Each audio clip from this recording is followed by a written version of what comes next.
Bismillahirrahmanirrahim. Allahumma shalli wa sallim wa barik ala sayyidina Muhammad wa ala ali sayyidina Muhammad walhamdulillahirabbil alamin.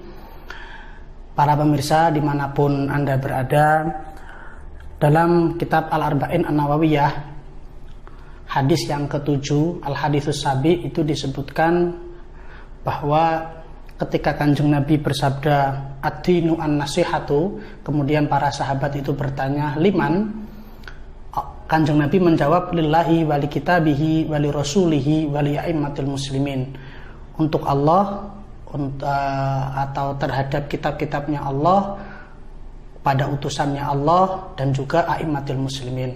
Pada poin terakhir a'immatil muslimin inilah kemudian di dalam syarahnya itu dijelaskan bentuk daripada nasihat kepada a'immatil muslimin, diantaranya adalah al-amru bil ma'ruf wa nahyu anil munkar, atau membantu para pemerintah itu untuk amar bil ma'ruf wa nahyu anil munkar.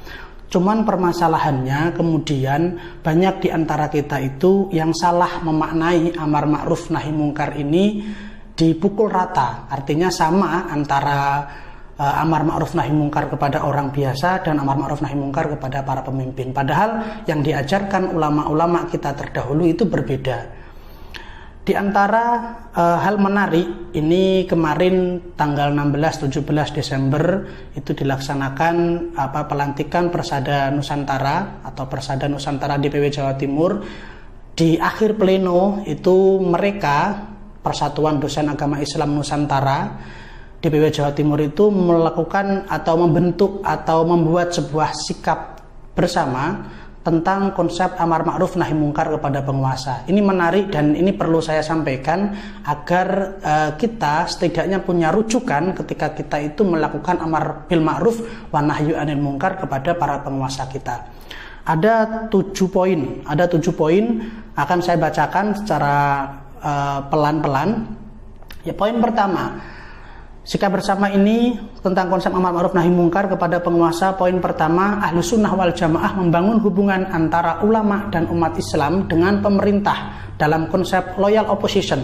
Loyal adalah sikap setia yang dalam tindakan diwujudkan dengan cara memberi atau menunjukkan dukungan dan kepatuhan yang teguh dan konstan kepada seseorang atau instansi. Ini definisi ini bisa dilihat di dalam Oxford Dictionary atau Kamus Besar Bahasa Indonesia.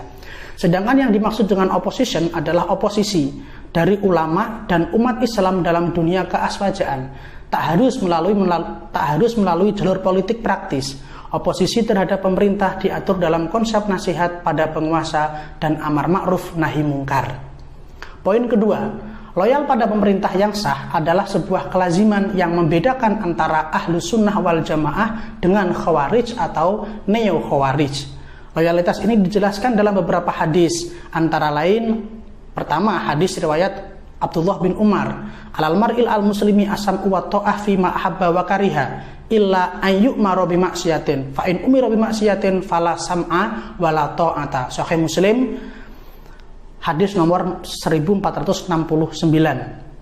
Wajib bagi seorang muslim untuk mendengar dan taat dalam hal yang ia sukai atau yang tidak ia sukai, kecuali dia diperintah pada suatu kemaksiatan. Jika diperintah berbuat kemaksiat, maka tak ada kata mendengar atau taat. Artinya tidak ada kewajiban mendengar atau tidak wajib taat kepada pemimpin tersebut. Yang kedua, hadis riwayat Anas bin Malik, isma'u wa ati'u wa in istukmila alaikum abdun habasyiyun ka'anna ra'sahu zabibah. Dengarkanlah dan taatilah meskipun yang dijadikan pemimpin untuk kalian adalah seorang budak Habasyah, seolah-olah kepalanya seperti kismis. Hadis riwayat Bukhari 9 nomor 62, hadis ke-62. Kemudian poin yang ketiga, konsep oposisi yang diwujudkan dalam memberikan nasihat dan amar ma'ruf nahi munkar untuk penguasa dijelaskan dalam beberapa dalil. Pada intinya, amar ma'ruf nahi munkar kepada penguasa tak dapat diartikan dengan cara memberontak atau keluar dari kepemimpinannya.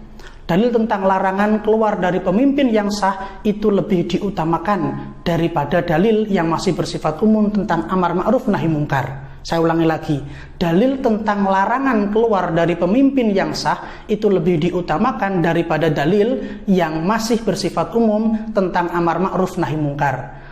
dengan ujaran lain.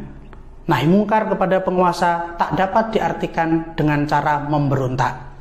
Poin keempat, hikmah dari moderasi dalam amar ma'ruf nahi mungkar ini adalah untuk menjaga stabilitas keamanan, sebagaimana dijelaskan oleh Syekh Ibnu Hajar Al-Asqalani di dalam Fathul Bari, yang artinya fuqaha atau para ahli fikih itu sepakat tentang kewajiban taat kepada pemimpin yang menguasai dan berjihad bersamanya, dan bahwa mentaatinya lebih baik daripada keluar dari kepemimpinannya, karena dalam hal itu terdapat jaminan keamanan dan stabilitas. Bisa dicek di Ibnu Hajar Al-Asqalani Fathul Bari jilid 13 halaman 7. Kemudian poin kelima, nasihat kepada penguasa membutuhkan metode khusus yang berbeda dengan pemberian nasihat kepada masyarakat biasa.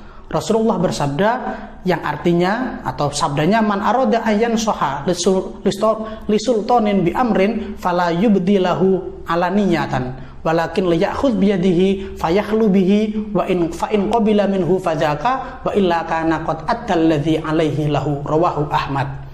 Barang siapa ingin menasihati penguasa tentang suatu urusan, maka hendaknya ia tak menampakkan untuk penguasa itu dengan terang-terangan, tetapi pegang tangannya berduaan dengannya. Bila ia menerimanya, maka itulah yang diharapkan. Namun bila tidak, maka sungguh ia telah menunaikan kewajibannya yang menjadi hak penguasa itu. Hadis riwayat Ahmad, hadis nomor 14.792. Kemudian poin yang keenam, Al-Imam Abu Hamid Muhammad bin Muhammad Al-Ghazali dalam Ihya Ulumuddin menjelaskan bahwa amar ma'ruf nahi mungkar pada penguasa memiliki 4 tingkatan, yaitu mengenalkan atau ta'rif, yang kedua nasihat, yang ketiga kasar dalam ucapan, keempat mencegah dengan paksaan untuk membawa pada kebenaran dengan memukul dan sanksi.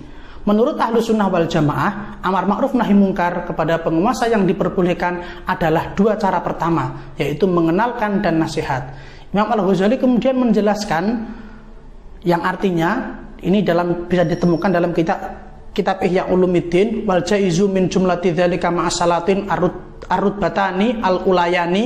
Ini langsung saya baca artinya, dari kesemua itu yang boleh bersama pemimpin adalah 2 yang pertama, yaitu mengenalkan dan nasihat. Adapun mencegah dengan paksaan, maka rakyat tak bisa melakukan hal itu bersama pemimpin, karena hal tersebut akan memicu fitnah dan menimbulkan keburukan.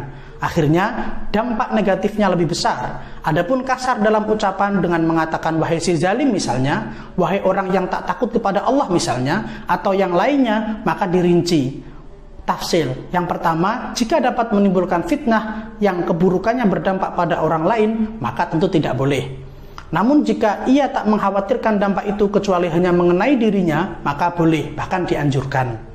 Sungguh, di antara tradisi salaf adalah siap memegang resiko menghadapi bahaya dengan cara mengingkari kezaliman tanpa peduli pada keselamatan diri dan siap menanggung resiko sanksi karena mereka tahu bahwa hal itu adalah kesyahidan. Al-Ghazali, Ihya Ulumuddin jilid 2 halaman 343. Poin ketujuh yang terakhir, penjelasan ini menguatkan konklusi bahwa Ahlus Sunnah wal Jamaah atau Aswaja sangat mengedepankan kondisivitas dan stabilitas umum. Bahkan sampai pada jenis nasihat dengan tegas pun harus dipastikan bahwa hal itu tidak sampai menimbulkan dampak negatif kepada masyarakat secara umum.